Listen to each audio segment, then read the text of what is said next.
নতুনকৈ গঠন হোৱা টিহু সমষ্টি এইবাৰ কাৰ? কোনে টিহু সমষ্টিক প্ৰতিদ্বন্দ্বিতা কৰিব 2026 বিধানসভাৰ নিৰ্বাচনত? আৰু এইলৈ ইতিমধ্যে ভাৰতীয় জনতা পাৰ্টিৰ ভিতৰ চৰাত এক ধৰণৰ তুমুল উত্তেজনাৰ সৃষ্টি হৈছে। এইকাৰণে উত্তেজনাৰ সৃষ্টি হৈছে নলবাৰী জিলাত নতুনকৈ গঠন হোৱা টিহু সমষ্টিৰ স্থানীয় কেইবাগৰাকী মানে বিজেপি নেতাই টিহুক টাৰ্গেট হিচাপে লৈ ইতিমধ্যে কাম কাজ অব্যাহত ৰাখিছে। গতিকে টিহু সমষ্টিক লৈ প্ৰতিটো দলৰে অংক ইতিমধ্যে আৰম্ভ হৈছে আৰু নিজা নিজা পৰিকল্পনা প্ৰস্তুত কৰিছে। আজি আমি আপোনালোকক ক'ব খুজিছোঁ ভাৰতীয় জনতা পাৰ্টিৰ কোনেনো টিহু সমষ্টিক লৈ কি ধৰণৰ অংক কৰি আছে। এতিয়া চাওক, ধৰ্মপুৰ এইবাৰ টিহুত অন্তৰ্ভুক্ত হ'ল নতুন সমষ্টি। গতিকে ধৰ্মপুৰৰ প্ৰাক্তন বিধায়ক বৰ্তমান মন্ত্ৰী কেবিনেট মন্ত্ৰী চন্দ্ৰমোহন পাটোৱাৰীৰ হেনচুকু ইতিমধ্যে আছেই। চন্দ্ৰমোহন পাটোৱাৰী ডাঙৰীয়াই টিহুৰ যিকোনো অনুষ্ঠানত এতিয়া সঘনে আহ যাহ কৰে। তেওঁৰ এটাই লক্ষ্য, তেওঁ আকৌ টিহুক প্ৰতিনিধিত্ব কৰিব খোজে। ইতিমধ্যে টিহু সমজিলাক লৈ চন্দ্ৰমোহন পাটোৱাৰীৰ ভূমিকা প্ৰত্যেকেই জানে।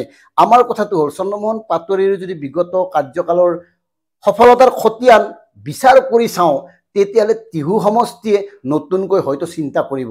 আনহাতে বিজেপিৰ মুখপাত্ৰ দেৱজিৎ মহন্ত, ডক্টৰ দেৱজিৎ মহন্ত নলবাৰীৰ বাসিন্দা হিচাপে তেখেতেও টিহুক লৈ অংক আৰম্ভ কৰিছে। ইতিমধ্যে টিহুৰ গাঁৱে ভূঞে তেখেতে প্ৰৱেশ আৰম্ভ কৰিছে, বিভিন্ন কাম কাজ অব্যাহত ৰাখিছে, সাধাৰণ মানুহৰ লগত সম্পৰ্ক স্থাপন কৰিছে।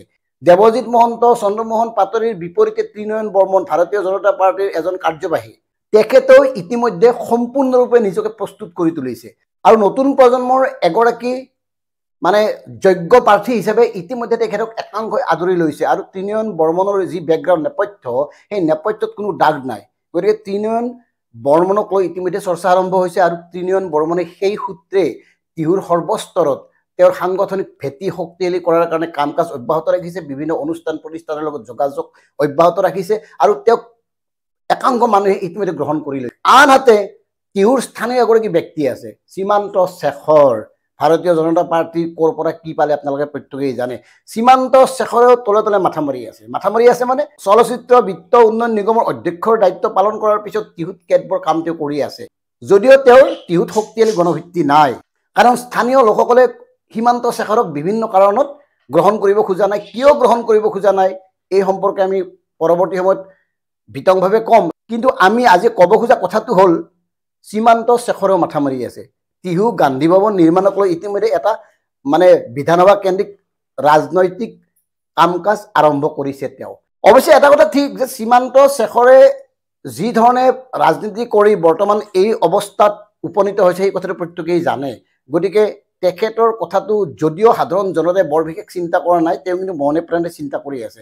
আনহাতে দেৱজিৎ মহন্ত, চন্দ্ৰমোহন পাটোৱাৰী আৰু ত্ৰিনয়ন বৰ্মন এই তিনিগৰাকী ব্যক্তিৰ ভিতৰত এগৰাকী হ'ব অনাগত বিধানসভাৰ টিহুৰ প্ৰাৰ্থী আৰু ইয়াৰ ভিতৰত আটাইতকৈ সম্ভাৱনা থকা প্ৰাৰ্থীটো হ'ল ত্ৰিনয়ন বৰ্মন।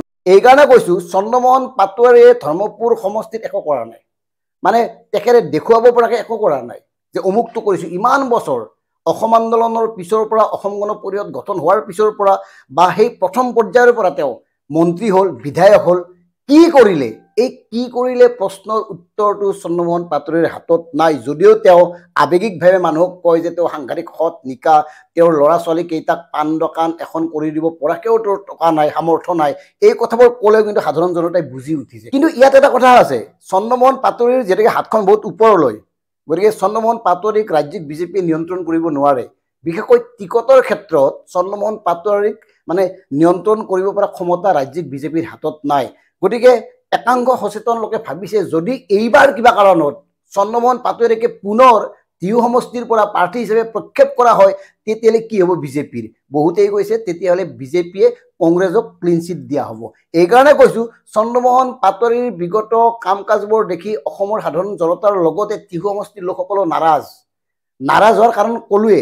গতিকে তেনেকুৱা এগৰাকী ব্যক্তিকেই যদি বাৰে বাৰে দি থাকে, আনহাতে টিহু হ'ল নতুন সমষ্টি, টিহু সমষ্টিত এইবাৰ নতুনকৈ অন্তৰ্ভুক্ত হৈছে পূব নাম্বাৰ ভাগ, পশ্চিম নাম্বাৰ ভাগ আৰু নমাটি মৌজা। এই তিনিওখন মৌজাই এটা বিশেষ ভূমিকা গ্ৰহণ কৰিব এইবাৰ নিৰ্বাচনত। কাৰণ এই তিনিওখন মৌজা ইমান দিন বৰমা সমষ্টিৰ অন্তৰ্গত আছিল। গতিকে বৰমা সমষ্টিৰ পৰা মুক্ত হৈ টিহু সমষ্টিত সোমোৱা এই তিনিওখন মৌজাই এটা বিশেষ ভূমিকা গ্ৰহণ কৰিব আৰু এই তিনিওখন মৌজাৰ সচেতন লোকসকলে নতুন প্ৰজন্ম, নতুন মুখ বিচাৰিছে। কাৰণ তেওঁলোকে যেনেকৈ নতুনকৈ টিহু সমষ্টিত আহিছে তেওঁলোকৰ প্ৰতিনিধিগৰাকী নতুন হোৱাটো বিচাৰে গতিকে এইবাৰ 2026ত টিহু বিধানসভাৰ নিৰ্বাচনৰ যুঁজখন আকৰ্ষণীয় হ'ব কিন্তু তাৰ পূৰ্বে আকৰ্ষণীয় হ'ব ভাৰতীয় জনতা পাৰ্টিয়ে টিহু সমষ্টিৰ বাবে কাক নিৰ্বাচন কৰে ধন্যবাদ জয় অসম